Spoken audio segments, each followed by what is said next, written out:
मैं डॉक्टर राजकुमारी शर्मा आज आपके समक्ष मन्नू भंडारी द्वारा रचित कहानी यही सच लेकर उपस्थित हुई हूँ।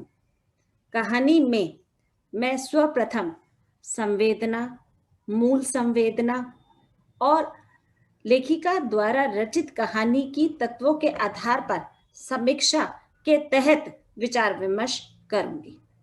कहानी यही सच है में लेखिका ने जो मूल भाव का रूप प्रस्तुत किया है वो इस प्रकार से है। मन्नू भंडारी समकालीन कहानीकारकों में से एक है। उन्होंने अपनी कहानियों में समाज में व्याप्त समस्याओं को उठाकर नवीन दृष्टि का परिचय दिया है। स्त्री पुरुषों के संबंधों में आई तनावपूर्ण स्थिति का चित्रण भी किया है। पात्र का एकाकीपन, अजनबीपन और विद्रोह आदि की परिस्थिति का भी विरोध समय समय पर जताने की कोशिश की है। स्त्री की आधुनिक सोच के कारण आए अहम एवं स्वाभिमान के कारण दाम्पत्य संबंधों में कड़वाहट एवं दरार उत्पन्न हो जाती है। लेखिका ने सामाजिक रूप से पारिवारिक संबंधों में बदलाव लाने का प्रयास कर आक्रोश की भावनाओं को प्रकट किया है। आधुनिक जीवन में आज अर्थहीनता, संत्रास, पीड़ा, रिक्तता के कारण अनेक प्रकार की समस्या दिन प्रतिदिन उत्पन्न होती चली जा रही है। इसी समस्या को लेखिका ने यही सच है कहानी के द्वारा दर्शाने का भरसक प्रयास किया है। यही सच है कहानी का तत्वों के आधार पर समीक्षा। कहानी का जो मूल रूप है, अगर हम उसे तत्वों के आधार पर विभक्त करते हैं तो उसे 6 आधारों पर रखने का नियम यहाँ पर दर्शाया गया है। पहला, कथानक या कथासार। दूसरा, पात्र चरित्रण। तीसरा, वातावरण। चौथा, संवाद योजना। पांचवा, भाषा शैली। और छठा, उद्देश्य के तहत कहानी का रूप स्वरूप प्रस्तुत किया गया है। कहानी यही सच है में लेखिका ने कहानी में मुख्यतः प्रेम में आई समस्याओं की विषमताओं की वेदना को चित्रित किया है। पात्र किस तरह स्थिति परिस्थिति के अनुसार घटना, विसंगति और अवसाद से पीड़ित दिखाई देते हैं।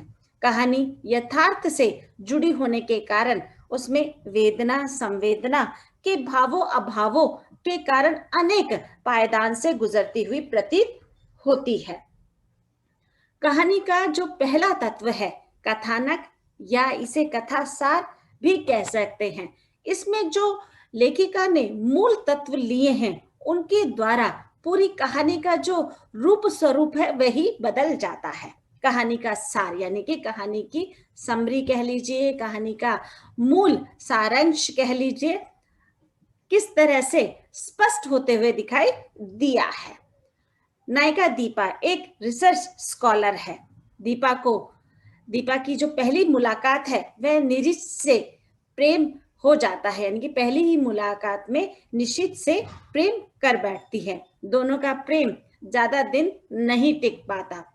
कारण अनेक थे जिसके कारण दीपा निशित के साथ अपना जीवन यापन नहीं कर पाई, क्योंकि वहां पर मान सम्मान का जो रूप स्वरूप है वह समक्ष आते हुए दिखाई देता है, जिसके कारण दीपा और निशित में एक अनचाही दूरी हो जाती है। दोनों का प्रेम ज्यादा दिन तक नहीं टिक पाता, जिसके कारण दीपा अपने पढ़ाई पूरी करने के लिए कलकत्ता चली जाती है। वहां उसकी भेंट संजय से होती है। संजय दीपा के प्रति अपने प्रेम समर्पण भाव को प्रकट करता है। दीपा भी संजय के प्रेम को स्वीकार कर लेती है। कहानी में एक मोड़ ऐसा आता है जब दीपा को दोबारा से निशित के सामने ला खड़ा कर देता है। दीपा एक इंटरव्यू के लिए कानपुर जाना पड़ता है। वहां निशित उसकी मदद करता है। दीपा एक बार फिर निशित के समीप जाना चाहती है, उसके पास रहकर उसके संबंध को दोबारा से छूना चाहती है। उसे प्रथम प्रेम ही सच्चा प्रेम लगता है। उस दौरान दीपा के मन में अनेक प्रकार की दुविधा उत्पन्न होती है, वह संजय के साथ रहे या निशित के साथ। दोनों में वह परस्पर ये संपर्क या ये सोच नहीं पा रही है कि मुझे किसके साथ संबंध स्थापित करने चाहिए, किसके साथ नहीं करने। जब निशित उसकी मदद करता है तो उसे वही सच्चा प्रेम दिखाई देता है। पर जैसे ही वह संजय के समीप जाती है तो वह वहां पर उसके जो रूप है, आकर्षण है, उसका स्पर्श है, वह उसे सच्चा लगने लग जाता है। संजय का स्पर्श, बीते सुनहरे पल, सुखद एहसास, सभी कुछ सत्य लगने लगता है और संसार उस समय भ्रम मिथ्या लगने लग जाता है दीपा को। नायिका दीपा अंतर्द्वंद में फंसी रहती है और कहानी का अंत हो जाता है। कहने का तात्पर्य है, जो नायिका दीपा है वह अंतर्द्वंद से घिरी रहती है। वह निर्णय लेने की वहां पर सक्षम या समर्थ रूप नहीं अपना पाती, जिसके कारण वह पूरी कहानी में अनेक प्रकार की विडंबनाओं, विषमताओं से गुजरती हुई दिखाई देती है। स्थिति परिस्थिति स्वार्थ के अनुरूप वह ढलना चाहती है, जो मानवीय मूल्यों के तहत कई बार स्वीकार्य होते हैं, कई बार अस्वीकार्य रूप भी दिखाई देता है। पात्र चरित्रण, पात्र चरित्रण से यहाँ हमारा तात्पर्य है कि कहानी में किस तरह से अनेक रूपों में लेखक या लेखिका ने किस तरह से भावों का जो रूप है वो प्रस्तुत किया है। कहानी में पात्र किस तरह से अपने संवाद को, अपने रूप को प्रस्तुत करते हुए नजर आते हैं, उसका रूप स्वरूप मनु भंडारी ने पात्र चित्रण में दिखाने का प्रयास किया है। मध्यम वर्गीय परिवार में व्यक्ति अनेक विषमताओं और विसंगतियों के अभाव में जीवन जीता है। मनु भंडारी ने कहानी के अनुसार पात्रों का चित्रण किया है। नायिका दीपा, निशित और संजय त्रिकोण प्रेम संबंधों और बदलती संवेदना की स्थिति परिस्थिति को दर्शाते हुए दिखाई देते हैं।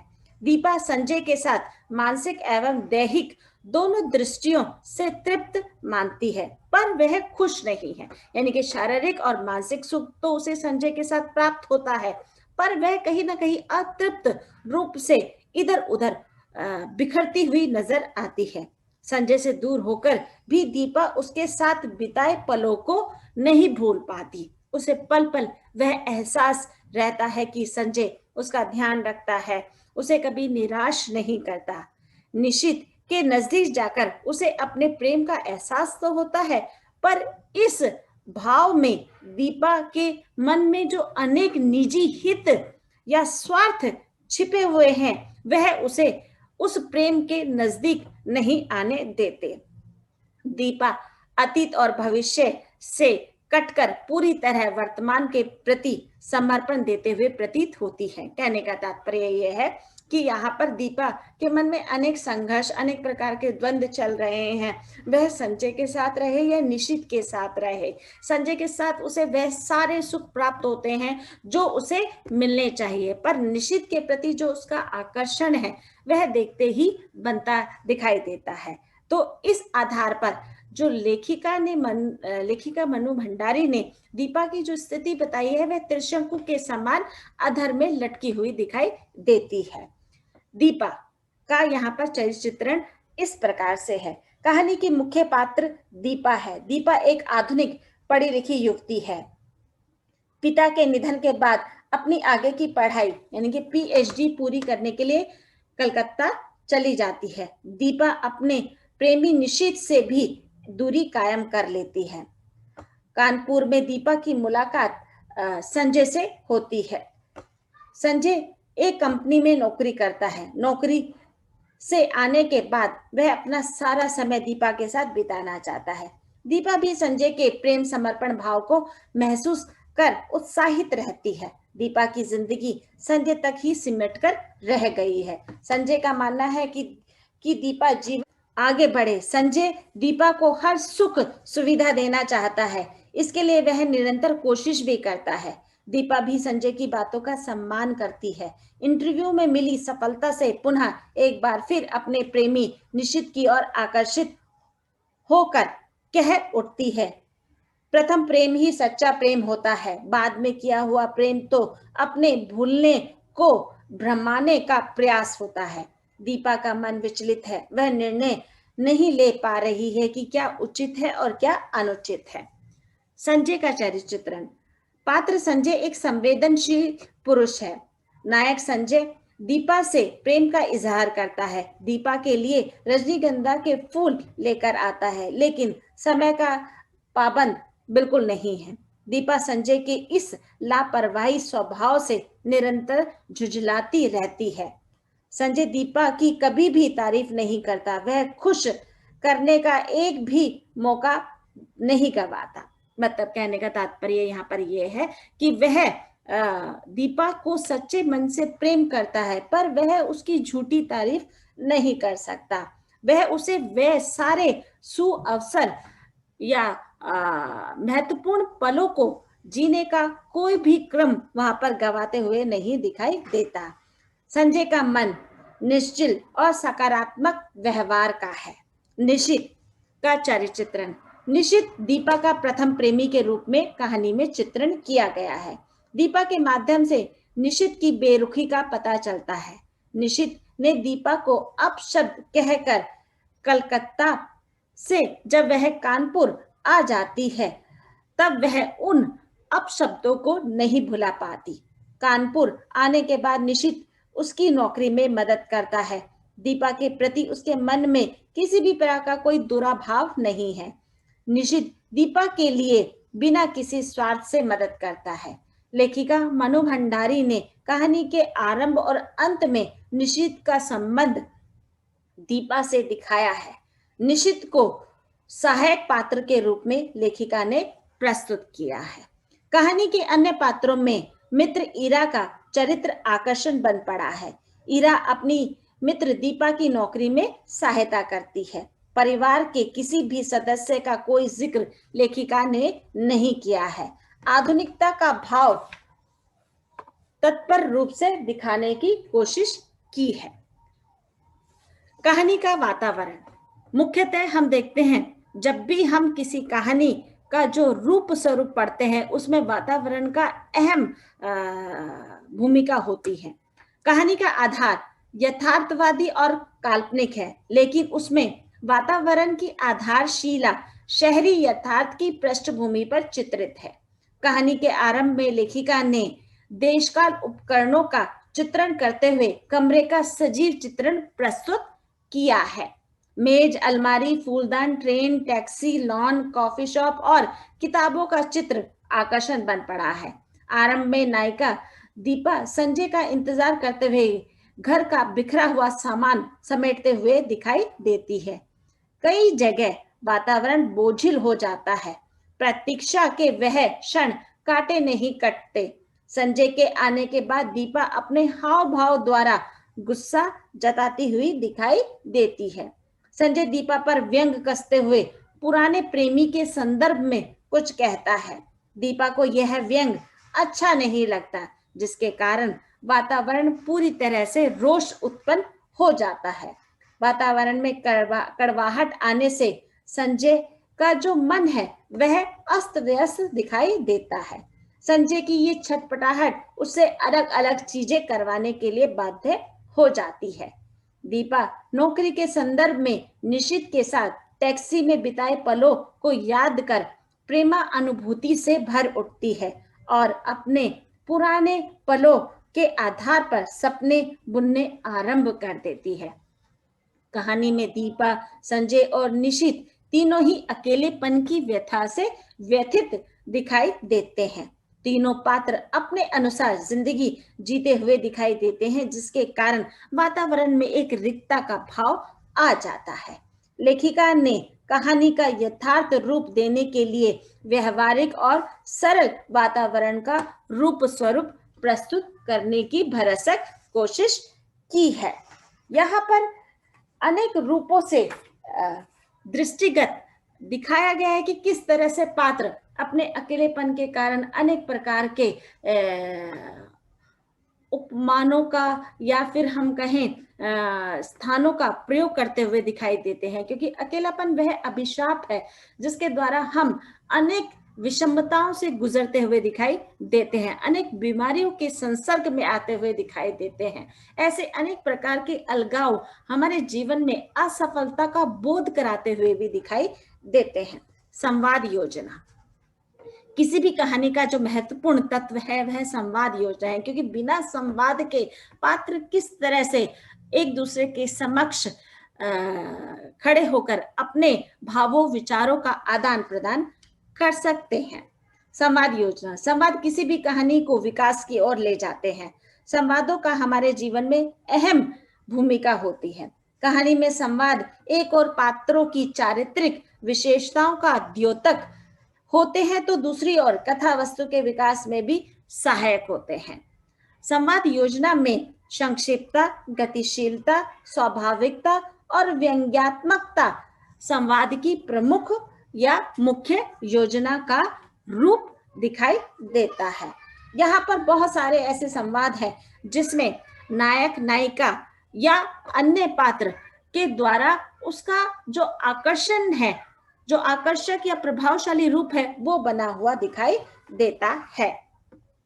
भाषा शैली, भाषा शैली से हमारा तात्पर्य है कि मनु भंडारी ने कहानी यही सच में भाषा का सहज, सरल और गहनता से रूप स्वरूप प्रकट किया है। शब्दों में स्वाभाविकता और भावुकता का समावेश होने से लाक्षणिकता भी आ गई है, यानी कि व्यंग्यात्मकता की स्थिति को यहाँ पर प्रदर्शित किया गया है। अंग्रेजी और फारसी के शब्दों को लिया गया है। कहानी में संवादों के माध्यम से सीधी सरल शब्दावली का चयन किया गया है। लेखिका मनु भंडारी ने दीपा के चरित्र में प्रेम, घबराहट, आक्रोश, कड़वाहट, स्वभाव की अव्यवहारिकता को दर्शाया या दिखाया गया है। उद्देश्य, कहानी का अंतिम तत्व, यही सच है कहानी में ऐसी प्रेम कथा को चित्रित किया गया है जिसमें पात्र अंतर्द्वंद से जूझते हुए दिखाई देते हैं। आज व्यक्ति संबंधों से आधा अधूरा जीवन यापन कर रहा है, यानी कि संबंधों में आधे अधूरे से संबंध यहाँ पर दिखाई देते हैं, उनमें रिक्तता का भाव दिखाई देता है। नायिका दीपा निशित से प्रेम करती है, जो अतीत, और संजय का प्रेम उसका वर्तमान है। नायिका दीपा का स्वार्थ इतना बढ़ गया है, जहां उसका हित होता है वहीं उसकी संभावनाएं विकसित होने लगती है। उसे अपने भविष्य के अलावा कुछ नहीं दिखाई सुझाई देता। दो प्रेमियों के बीच नायिका दीपा अधूरी जिंदगी में ऐसी फंस जाती है कि उससे बाहर निकलना उसके लिए काफी बोझिल सा दिखाई देता है। कहानी में बदलते संबंधों की विडंबना को चित्रित किया गया है। कोई भी संबंध अगर स्वार्थ की आधारशिला पर टिका हुआ है तो वह ज्यादा दिन तक नहीं टिक पाता, क्योंकि संबंधों में स्वच्छंदता, निश्चलता व स्वच्छता का रूप होना अत्यंत आवश्यक है। पर कहानी की जो लेखिका है मनु भंडारी, उन्होंने जीवन में अनेक अभावों के कारण उनकी कहानियों में भी वही रूप रंग दिखाई देता है। तो कहानी में तत्वों के आधार पर इस प्रकार से संवेदना की गई है, समीक्षा की गई है। धन्यवाद।